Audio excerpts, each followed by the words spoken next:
Hey everyone, Vance here from Pro-Line Racing. Today's Shop Talk is all about dual rate springs, how they work, and why you need them.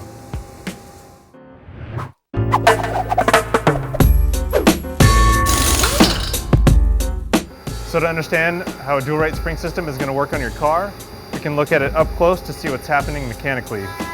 So here we have essentially a full Pro-Line shock for an XMAXX. We have our bodies, reservoir caps, lower shafts, and the dual rate springs. And as we cycle it by hand, we can see something happening. As it compresses, the upper spring collapses. So when you add two springs in series, they essentially become one softer, longer spring. So at the beginning of the stroke, you have a soft spring, the combination of the upper and lower springs.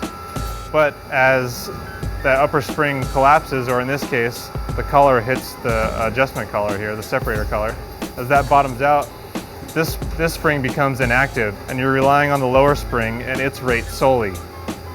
So up here you have a soft rate, combined rate, and then all of a sudden at a certain point, we call that transition point, you have a stiff rate that's solely the lower spring rate. So two rates, one right here, second right here. So here's an example of what you might expect to be a dual rate spring setup. This is an RTR shock off of a crawler. And it's got the two springs, upper and lower, and a separator. But as you see, as I travel the shock through the stroke, that upper spring never collapses or is never stopped by another collar. It keeps compressing. So essentially what you have here is a dual spring, single rate setup. It looks like a dual rate, but it's not, and you're not going to get the stability of a dual rate spring setup on your car. So the XMAXX is a great example of how dual rate springs work because it's a big platform and it's easy to see what's happening. So you can kind of see on this XMAXX at ride height, our upper springs are almost compressed just by the weight of the chassis.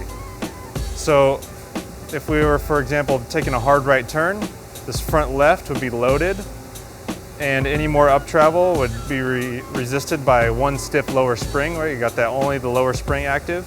But as soon as you roll the chassis a little bit, the inside tire becomes unloaded, and now you're on this dual rate setup, the dual softer rate. So what that does is it naturally stabilizes the chassis. In addition, we have a reasonable ride height on this truck. The arms are about level, but we have a stiff spring, a stiff lower spring. So if you try to compress the suspension beyond ride height, it's pretty stiff. But above ride height, it's soft. Obviously, we know how the dual rate works. But what that gives you is a reasonable, stable ride height and bottoming resistance for when you go off jumps.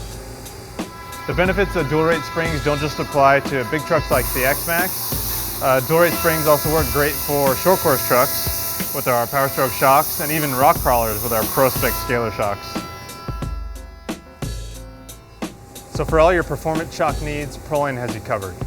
If you found the information in this video helpful, give us a thumbs up, subscribe to the channel. If you have any more technical questions about how dual rate springs work, leave us a comment below. For more information on what you saw here and everything else we make, visit ProLineRacing.com.